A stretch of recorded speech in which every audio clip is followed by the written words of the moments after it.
పాతకాలంలో పెళ్లి చేసుకోవాలి అని అంటే స్వయంవరం ఉండేది. రాజుల కాలంలోని అమ్మాయిని చూడాలనుకుంటే మాత్రం రాజులందరూ కూడాను వాళ్ళ గుర్రాలు, రథాలు వేసుకొని అమ్మాయిని చూడడానికి వెళ్ళేవాళ్ళు. స్వయంవరంలో ఉన్న వీరుడు ఎవరైతే వాళ్ళు పెట్టిన పరీక్షలకు నెగ్గుతారో వాళ్ళు ఆ రాజ్యానికి రాజయ్యేవాడు. అమ్మాయిని పెళ్లి చేసుకొని, యువరాణిని పెళ్లి చేసుకొని రాజ్యానికి రాజయ్యేవాడు.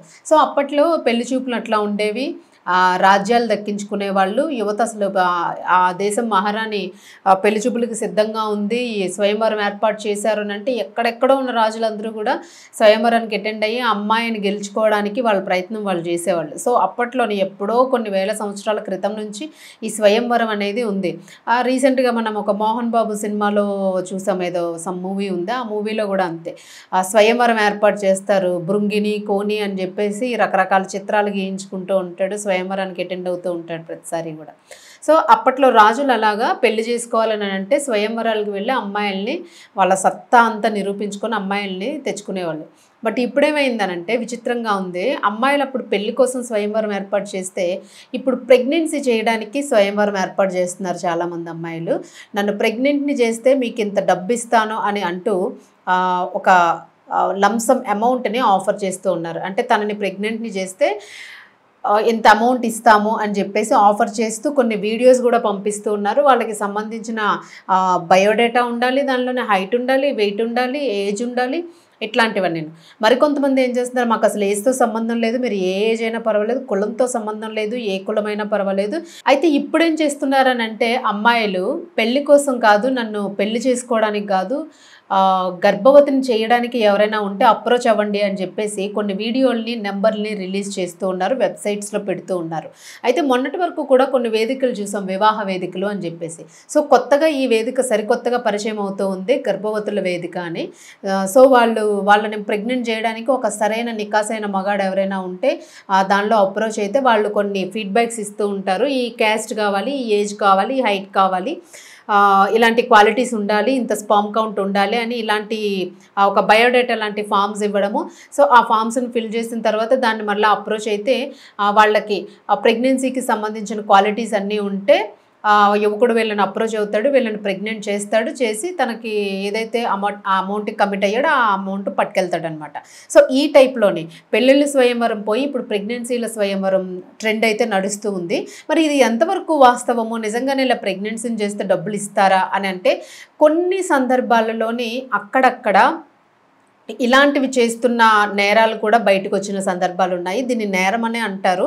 ఒక రకంగా మనలో ఉన్న శరీర భాగాల్ని అమ్ముకోవడం కానీ ఇది ఏదైనాను ఇల్లీగల్గానే ఉంటుంది. కిడ్నీ కానివ్వండి, స్పర్మ్ కానివ్వండి, ఏదైనా కూడా బ్లడ్ తప్పించి బ్లడ్నైనా కూడా అమ్మకం అనేది ఉండదు. సో వాళ్ళకి బ్లడ్ కావాలి అని అంటే మనం ఇవ్వాలి అనుకుంటే బ్లడ్ బ్యాంక్లో బ్లడ్ ఇస్తాము, మళ్ళీ ఎక్స్చేంజ్ చేసుకుంటూ ఉంటాం బ్లడ్ శాంపిల్స్ అనేవి.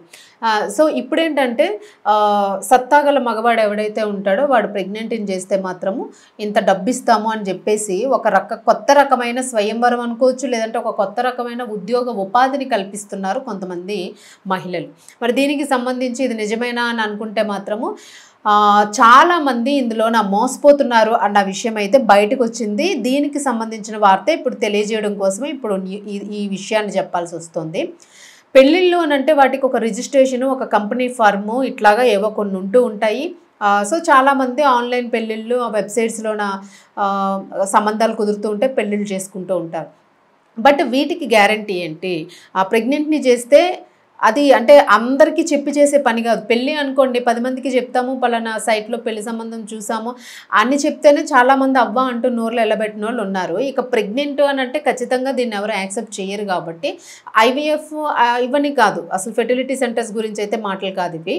వెబ్సైట్లోని ఏదైతే జరుగుతూ ఉందో ఇప్పుడు చాలామంది యువతులు ఎవరైతే వాళ్ళు యువతకి అట్రాక్ట్ చేయడానికి, యువతకి ఓ ఉపాధిలాగా వాళ్ళకి ఇంత అమౌంట్ ఇస్తాము అని చెప్పేసి వాళ్ళకి ఎర చూపించి వాళ్ళ దగ్గర నుంచి చేస్తున్న మోసం గురించి మాత్రమే ఇది. వాళ్ళు ఏం చేస్తున్నారు అని అంటే ఒక వీడియో చేసి పెడుతూ ఉన్నారు. అమ్మాయి చాలా అందంగా ఉంటుంది, చాలా రిచ్గా క్లాస్గా ఉంటుంది. ఒక వెబ్సైట్ క్రియేట్ చేసుకుంటున్నారు, ఒక బయోడేటా క్రియేట్ చేస్తున్నారు, దానిలో అన్నీ ఫిల్ చేయాలి. కొంతమంది క్యాస్ట్, హైట్, వెయిట్ ఇవన్నీ కూడా అడుగుతున్నారు. అలా అడిగితే ఏంటి అని అంటే ఆహా ఓకే ఇన్ని డీటెయిల్స్ అడిగారు అని అంటే ఇది నిజమే, నిజంగానే ఇది కరెక్టే అని చెప్పేసి ఎట్ ఏ టైము ఒక 25 లక్షలు అంటే చిన్న విషయం కాదు కదా, ఎన్నాళ్ళు సంపాదిస్తే వస్తుంది ఆ ఉద్యోగాలు లేని వాళ్ళకి.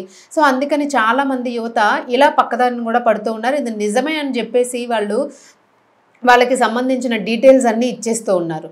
లైక్ క్రెడిట్ కార్డ్స్ కానివ్వండి, కార్డుకి సంబంధించిన నెంబర్స్, బ్యాంక్ అకౌంట్కి సంబంధించిన నెంబర్స్, సిబిల్కి సంబంధించినవి, ఇట్లా కొన్ని డీటెయిల్స్ అడుగుతూ ఉంటారు. అంటే వాళ్ళు ఏదైతే స్కామ్ని చేయడానికి ఈజీగా ఉంటుందో సో దానికి సంబంధించిన డీటెయిల్స్ అన్నీ అడుగుతున్నారు. వీళ్ళు కూడా చెప్పేస్తూ ఉన్నారు. చెప్పిన నేపథ్యంలో వాళ్ళు అవన్నీ డీటెయిల్స్ అన్నీ తీసుకొని కొంచెం కొంచెంగా అమౌంట్ మీకు 25 లక్షలు లేదా 30 లక్షలు 50 లక్షలు ఎంతైతే అవతల అమ్మాయి ఆఫర్ చేస్తుందో ఆ ప్రెగ్నెంట్ని చేయడానికి, సో వీళ్ళకి సంబంధించి వాళ్ళని అప్రోచ్ అవ్వడానికి, అమ్మాయిని కలవడానికి, ఆ ప్రెగ్నెన్సీకి సంబంధించిన ప్రాసెస్ కంప్లీట్ చేసుకోవడానికి, దీని అంతటికీ కూడాను ఉన్న ఒక సిస్టమ్ ఏదైతే ఉందో ఆ లింక్నంతా ఛేదించుకోవడానికి వీళ్ళు ఒక్కొక్క స్టెప్ని ఉపయోగించుకుని ఎరవేస్తూ ఒకసారి 1,00,000 వేయండి, 2,00,000 వేయండి, 3,00,000 వేయండి, మీ క్రెడిట్ నెంబర్స్ పంపించండి, ఇలా అని చెప్పేసి అకౌంట్స్లో ఉన్న నెంబర్స్ పంపిస్తున్న డీటెయిల్స్ త్రూ కంప్లీట్గా వాళ్ళు దాన్ని డీకోడింగ్ చేసుకొని అకౌంట్స్లో ఉన్న డబ్బులు దోచుకుంటున్న పరిస్థితి అయితే కనిపిస్తుంది అని చెప్పేసి పోలీసులు కొత్తగా అవుతున్న కేసెస్ ఇవన్నీను. సో వీటి గురించి హెచ్చరిస్తూ ఉన్నారు. ఖచ్చితంగా యువత చాలా అప్రమత్తంగా ఉండండి, వీటి జోలికి పోకుండే అని చెప్పేసి.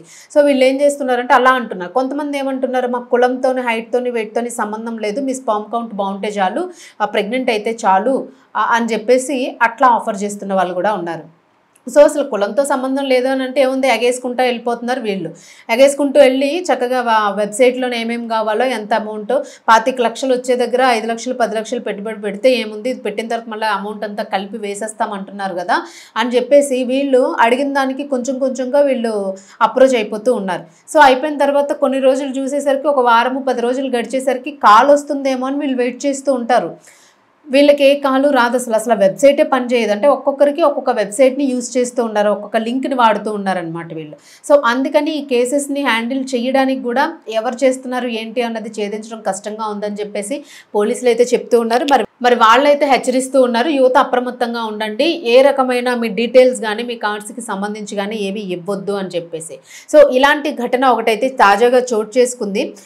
రకరకాల ఫేక్ ఆఫర్స్కి ఆశపడి తమ చేతిలో ఉన్న డబ్బుల్ని పోగొట్టుకుంటున్నారు అనేక మంది. అయితే ఒక రియల్ ఎస్టేట్ వ్యాపారి పూణేకి సంబంధించి 44 ఏళ్ల ఒక కాంట్రాక్టరు ఇలాంటి కేసులో ఇరుక్కున్నాడు. సో కాంట్రాక్ట్ వర్క్స్ చేసుకున్నాడు, ఆయన హ్యాపీగా చేసుకోవచ్చు కదా, మరి ఎందుకు ఈ ప్రెగ్నెంట్ని చెయ్యాలి అన్న దానికి ఎందుకు ఆశపడ్డాడు, అత్యుత్సాహంగా వెళ్ళి మొత్తానికి దాదాపు 11 లక్షల రూపాయలు అయితే పోగొట్టుకున్నాడు.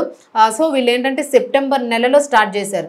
సెప్టెంబర్ నెలలో స్టార్టింగ్ చేసి సోషల్ మీడియాలోని ప్రెగ్నెంట్ జాబ్ అనే ఒక కంపెనీకి చెందిన ఆ వీడియోకి సంబంధించిన ఒక కంపెనీ వీడియోని రిలీజ్ చేస్తే ఆ వీడియోని చూసి ఈయన అప్రోచ్ అయ్యాడు. ఇదేదో బాగున్నట్టుంది, ఎట్ ఏ టైము 25 లక్షలు వస్తాయి కదా అని చెప్పేసి. సో ఇలా వచ్చేసరికి అప్రోచ్ అవ్వడం త్రూ వాళ్ళు ఏం చేశారు, కొంచెం కొంచెంగా ఆయన దగ్గర నుంచి డబ్బులన్నీ మెల్లమెల్లగా ఏవో ఒక డాక్యుమెంట్స్ ఇవ్వని. సో మోసం చేసేవాడు ఖచ్చితంగా డిఫరెంట్ కారణాలు చెప్తాడు, దానికి మోసపోయే వాళ్ళు కూడా అలానే నమ్మి మోసపోతూ ఉంటారు. సో ఈ రకంగానే ఆయన కొంచెంగా డబ్బుని ఖర్చు పెట్టుకుంటూ వచ్చాడు. లాస్ట్కి వాళ్ళు ఏంటంటే ఫోన్ లిఫ్ట్ చేయడం మానేశారు. ఈయన ఎప్పుడైతే ఇన్ని డేస్ టైం పడుతుంది, మీకు 1 వీక్లో కాల్ వస్తుంది, ఈ డాక్యుమెంటేషన్ అంతా అవ్వాలి అని చెప్పేసి అనుకుంటారు, వెరిఫికేషన్ అవ్వాలి అని చెప్పేసి. సో వీళ్ళు ఏం చేశారనంటే వాళ్ళు అడిగిన రిజిస్ట్రేషన్ ఫీజులు, ఐడి కార్డ్స్ అంటే ఖచ్చితంగా మీరు రిజిస్టర్ చేసుకోవాలి, రిజిస్టర్ చేసుకుంటేనే మా కంపెనీ త్రూ నుంచి మీకు కాల్ వస్తుంది, సో దెన్ మీరు మమ్మల్ని అప్రోచ్ అవ్వాల్సి ఉంటుంది, మీ పని పూర్తయిన తర్వాత మీకు అమౌంట్ పే చేసేస్తాం, వెళ్ళిపోతారని చెప్తారు. సో అలా చెప్పిన నేపథ్యంలోని card charges, verification, GST, TDS, processing ఫీజులు మొత్తం ఇవన్నీ కలిపి దాదాపు 11 లక్షల వరకు ఆయన చెల్లించుకున్నాడు. సరే కాల్ వస్తుంది కదా అని చూస్తే కాల్ రాలేదు. వెంటనే ఆయనకి డౌట్ వచ్చి వెంటనే పోలీస్ స్టేషన్లో అప్రోచ్ అవ్వడం జరిగింది. సో ఈ వెబ్సైట్ నుంచి నాకు ఇట్లా కాల్ వచ్చింది, నేను ఇలా అప్రోచ్ అయ్యాను, ఇంత అమౌంట్ పే చేయాల్సి వచ్చింది అని చెప్పేసి ఫిర్యాదు చేస్తే దాన్ని అప్పుడు పోలీసులు సైబర్ కేసు కింద నమోదు చేసుకుని కేసునైతే విచారించడం జరిగింది. మరి ఈ విచారణలోని మెల్లమెల్లగా అనేక విషయాలు బయటకు వచ్చినాయి. ఇది ఫస్ట్ కేసా అంటే వాళ్ళకి ఇది ఫస్ట్ కేసు కూడా కాదు. ఇలాంటి విషయాలు మొత్తం తీగలాగితే డొంక గదిలింది, మొత్తం అన్ని చాలా కేసెస్ బయటకు వచ్చినాయి. బీహార్, ఉత్తరప్రదేశ్తో సహా దేశంలోని అనేక రాష్ట్రాల్లోని ఇలాంటి కేసుల్లో పోలీసులు అనేక మంది నిందితుల్ని అరెస్ట్ చేశామని చెప్పేసి మిగిలిన కేసెస్ అన్నీ కూడా ఒకటి బయటకు వస్తూ ఉన్నాయి. సో ఇలాంటి సోషల్ మీడియాస్‌లోని నకిలీ వీడియోల ప్రకటనలు ఏమైనా వస్తే చూసి దయచేసి మోసపోవద్దని చెప్తూ ఉన్నారు. సో, అసలు మోసపోవడం అంటే ప్రెగ్నెంట్‌ని చేస్తే డబ్బులిస్తాము అనంటే ఎట్లా ఎళ్ళిపోతారు మనుషులసల? అసలు మనుషులకున్న వీక్‌నెస్‌నే వీళ్ళు ఇలా సైబర్ మోసాలు జరుగుతున్నాయనంటే మనలో ఉన్న వీక్‌నెస్‌నే వాళ్ళు క్యాష్ చేసుకుంటూ ఉన్నారు. అది పెద్ద మొత్తంలో లక్షల్లో క్యాష్ చేసుకుంటూ ఉన్నారు. ఈవెన్ డాక్టర్స్ సైతం ఇలాంటి వాటిల్లో మోసపోతూ ఉన్నారు. పెద్ద పెద్ద వాళ్ళు చదువుకున్న వాళ్ళందరూ కూడా వీటిల్లో మోసపోతున్నారు అనంటే వాళ్ళ టార్గెట్ ఒకటే. ఎవరైతే డబ్బుకి ఆశపడి అత్యాశతో ఉన్నారో అని వాళ్ళు ఒక క్యాలిక్యులేషన్‌కి వస్తారో సో, అలాంటి వాళ్ళందరినీ కూడా వీళ్ళు ఖచ్చితంగా టార్గెట్ చేస్తారు. టార్గెట్ చేసి వాళ్ళు దోచుకోవాల్సిందంతా దోచుకొని వెళ్ళిపోతారు. సో, ప్రస్తుతానికైతే మాత్రము ఈ స్వయంవరం పోయి ఈ పెళ్ళిళ్ళకి సంబంధించింది పోయి ప్రెగ్నెన్సీ స్వయంవరాలు వచ్చినాయి. మరి జాగ్రత్తగా అప్రమత్తంగా ఉండండి. మీకేవైనా ఇలాంటి కాల్స్ వస్తే బయటికి చెప్పుకోలేని అంశం కాబట్టి ఇలాంటి వాళ్ళని అప్రోచ్ అవ్వకండి. అనేక మంది ఈ ప్రెగ్నెన్సీ కోసం నేను వెళ్ళాను, తనని ప్రెగ్నెంట్ చేయడానికి వెళ్ళాను, దానికోసమే డబ్బులు ఇస్తా అన్నారు అని విషయం అయితే డీటెయిల్‌గా చెప్పలేరు కదా! రేపు పొద్దున్న ఇంట్లో తెలిసినా, ఫ్రెండ్స్‌లో తెలిసినా అది పెద్ద నామోషి అంశంగా మారిపోతుంది కాబట్టి సో, వాళ్ళు చెప్పుకోలేని పరిస్థితి. అందుకని చెప్పేసి ఇలాంటి వాళ్ళు చాలామంది బయటికి రాలేని కేసెస్ కూడా ఉన్నాయి అని చెప్పేసి అయితే పోలీసులు చెప్తూ ఉన్నారు. మరి ప్రతి ఒక్కరు కూడా దీనిలో అప్రమత్తంగా ఉండాల్సి ఉంది అని చెప్తూ ఉన్నారు. సో, ఇది కొత్త బిజినెస్ మరలా మొదలైంది. ప్రెగ్నెంట్‌ని చెయ్యండి అని చెప్పేసి. సో, ఇలాంటి వాళ్ళు వాటి జోలికి దయచేసి యువత వెళ్ళకండి అని చెప్పేసి చెప్తూ ఉన్నారు. సో, తస్మాత్ జాగ్రత్త.